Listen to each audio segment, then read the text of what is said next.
We're with Nina Pasqua, one of the 4 seniors and one of the team's captains for the Eastern Connecticut women's cross country team. Eastern getting ready for their season opener on August 31st.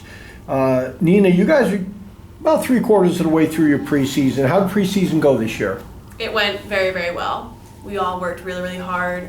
Our first day we had our 8-mile run on the rail trail, just so coach could see where we were individually after the summer. Our second day we ran up Mount Greylock in Mass, which was another tough day, but we felt amazing after, really accomplished. We did some volunteer work, which was really good, and a break from the running to really heal after those 2 hard runs. And then we did a hill workout at Mansfield Hollow to really finish in the workouts before we started school, and everything went really, really great. The athletes felt great. We worked really hard, and it was really, really successful. Do the freshmen coming in hear horror stories about Mount Greylock? Absolutely. Honestly, there was a moment where the upperclassmen had to take and check, like, are we scaring them a little bit? Like, should we watch what we say? But right before we got in the vans to head up, I reminded them, as well as the other upperclassmen reminded them, like, it's a tough run, it's a tough mountain, but we're gonna do it today, and we're gonna all do a great job. We're gonna give it what we got, and we're gonna get through it, and it's gonna be great, and you're gonna feel so great after. So they were nervous. Yeah, I was nervous, and I've done it before. Yeah. But it all went really, really well, and the best we could have expected. Has that been a tradition for a lot of years? Like, did you do it your freshman year? I know you were hurt, but you were with the team. No, Mount Greylock was last couple years? Something Coach added last year as a test to see what it was going to be like. Oh, and I see. We did it, and it was tough. If you were to ask Coach today, she probably wouldn't say she got the best reviews from it, but we can all agree we felt really accomplished after. And that's something really important you want to get out of your preseason is, you worked hard, you feel like you gave it what you got, and you feel accomplished, and you're ready to go into that regular season, ready to work even harder. So I think that's why we are pushing to make Mount Greylock a tradition, because of the way it makes us feel as athletes individually. Well, after that run, anything else has got to be a little bit easier. Oh, yeah. It can't be any harder than that. Absolutely. Right? Some of us even joke after we get to the bottom of the mountain, we're like, preseason's over. We did it. Yeah, even absolutely. though we still have another day or two of workouts and runs, and we have an entire season to get through. But that is our toughest run during the preseason, and but once we get to the bottom, it feels like it's almost over. Like we've done the work for the preseason. Now let's get ready to do our regular season and go in and kill it. Well, you've struggled with injuries. You're a senior. It's your 4th year with the program. You've struggled with injuries. Talk about what your training was this year, maybe as compared to last year. Your training in the summer, I mean. Yeah, absolutely. So the summer going into my junior year, I set a goal for myself to run 400 miles, and I did run the 400 miles. However, after running my season and dealing with some tendonitis I had in my legs and going to physical therapy, being at the trainers, re-spraining my ankle, going into my junior year like I did my freshman year, I realized 400 miles was too much. It was just way, way too much. My legs were tired by the middle of the season. The tendonitis couldn't fully heal because I was putting so much mileage on my legs. So this year I just said, with work and my internship coming up, I'm going to run when I can. I'm going to do what I can, do the best I can. If there's days I can do it, great. If there's days I can't, that just is what it is. Our team is huge on doing what's best for you, and not just physically, but mentally as well. So if there was days where it was a beautiful day, but I was exhausted, I wasn't doing it. Just for me, and so far I feel like I'm in a much better spot than I was last year going in as a junior. I feel more prepared, I feel well rested, I feel my legs are going to be able to handle the entire upcoming season, and being my senior season, that's really important to me. And I think all the other seniors would agree. So you think you might be fresher come the end of the year? Yeah. Do you guys generally feel come beginning of November, do you guys sometimes feel like, wow, this has been a long season and we're really exhausted, or do you have to sort of pace yourself? Yeah, we absolutely have to pace ourselves. By the time LEC comes, Yes. it's like our workouts that week are much shorter, less intense, because we've done the work. Coach Yes. always says that the week before LECs. You guys have done the work. You've prepared as much as you can. Now let's pace ourselves. Let's sustain it. Let's make sure we're healthy. We're eating. We're sleeping. We're taking the proper steps we need to have a successful, conference championship. So yeah, we put our work out in the beginning and the middle, and we dwindle down as we get to the end. And it's just so we have as much energy and proper health, mental health as we can. Once you get through September, you have weeks, and you did it last year, you have times when you don't run every weekend. Mm-hmm. Right? Yeah. And in the long run, could be more beneficial, no? Yeah, absolutely. Coach, this year on purpose, we have our early bird invitational coming up, and then we have 3 weeks off, which is huge. But you're not really off.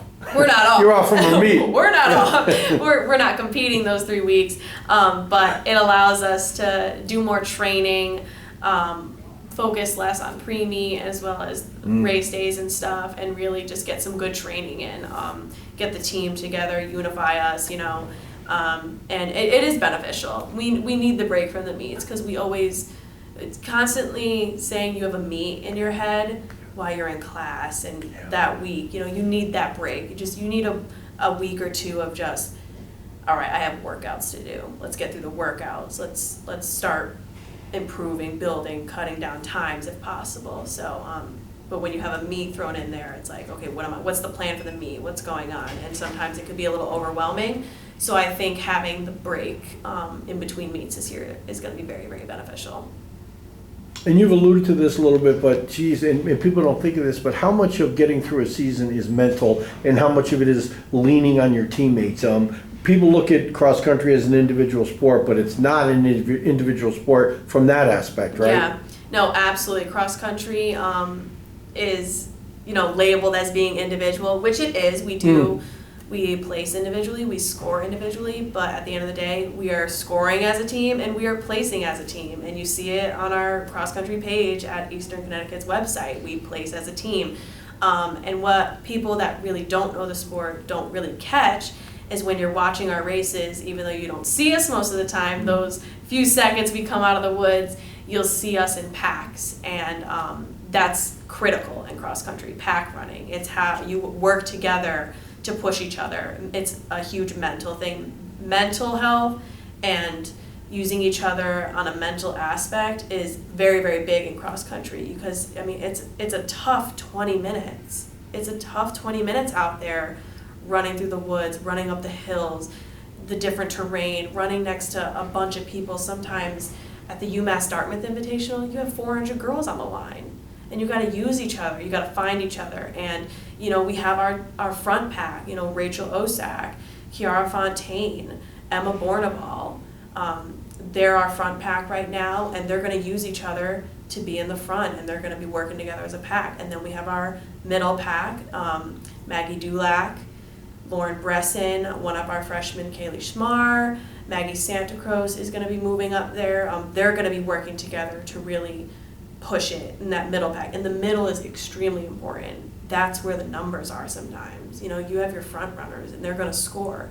It's going to come down to the middle. That's where you win or lose a meet. Exactly. And then you have your back middle pack, which is like myself, Maggie Santa Cruz sometimes, Jenna Chernick, a couple other incoming freshmen we had. That's where we are. And we're also extremely important because, at any point, our middle runners could be having a bad day. Who's dropping behind? Sylvia is our middle to upper pack as well. If she has a bad day, like maybe Maggie Dulac is going to move up.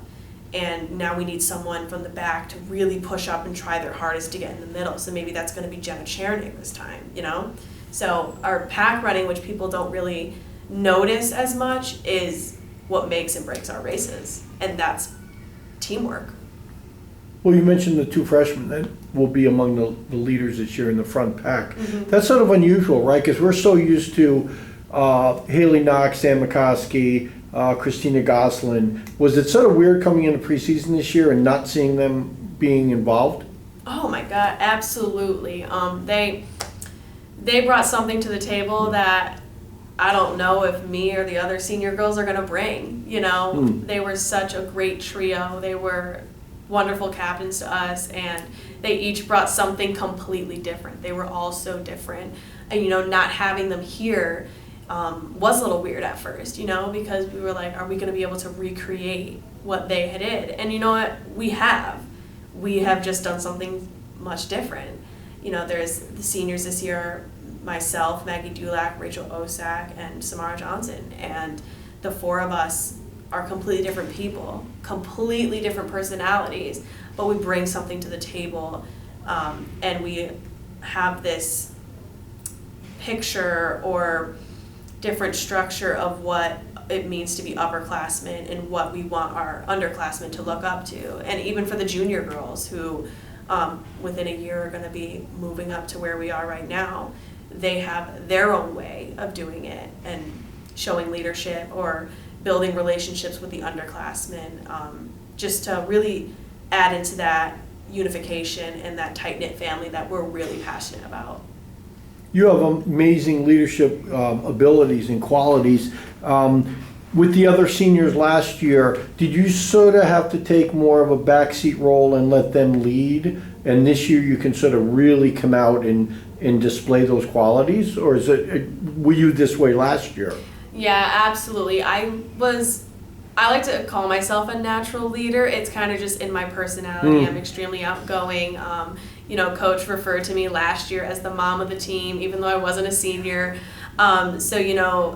Haley, Christina, and Sam, they were the leaders. They were our captains. They were the people we went to, the girls we went to when we, had the questions and stuff, even some concerns. But coming into a college sport, there is always that intimidation. Being a freshman, looking at a senior, Sam McCoskey is an amazing runner. Haley Knox is an amazing runner. Christina Goslin is an amazing runner.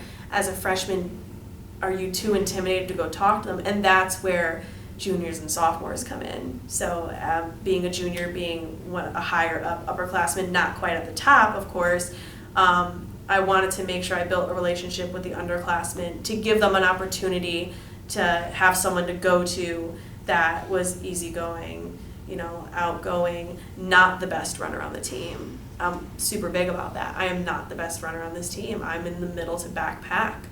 And I'm okay with that. It makes me a little less intimidating, I feel. And I'm always working hard. I'm not ever trying to say I'm trying to stay in that pack, but it's amazing to see. I'm hoping it's amazing to see that someone like me who's, captain of the team, a leader in the back, it's okay. You can be in the back. And I'm trying my hardest to work up to the front. So if you're in the back, work with me. We could do it together. And I'm a senior and you're a freshman, and we'll do it together. It doesn't matter where you finish. It's more they look at your work ethic. That's all they look at. Absolutely. Right? Absolutely. Definitely. Last question. I know you've struggled with injuries your whole career. Did you ever get to the point where you just said, you know what, I'm in college, I got so many other things going on, this isn't working out, I think maybe I just won't compete? Did that ever cross your mind? Absolutely not. Cross country has been in my heart since I was 11 years old. When the injury came my freshman year and put me out for the season, I never once in my mind did I think I was done with cross country. As soon as summer came around, the semester ended, and I was entering my sophomore year, I talked to Coach Meneza and Cassandra Banks, the captain at the time, and I was like, I'm coming back. I want to come back. I want to run this sport. It's a big reason why I came to Eastern Connecticut, as well as the academic program it was going to offer for me. And no, I never ever wanted to stop running cross country here, even though freshman year was a very unplanned season. Yeah, right. Well, we're glad you stuck with it as well. So Eastern Connecticut women and men's cross country opens up on August 31st. We'll be at the Keene State Invitational. Nina, thanks for being here. Good luck. Absolutely. Thank you very much.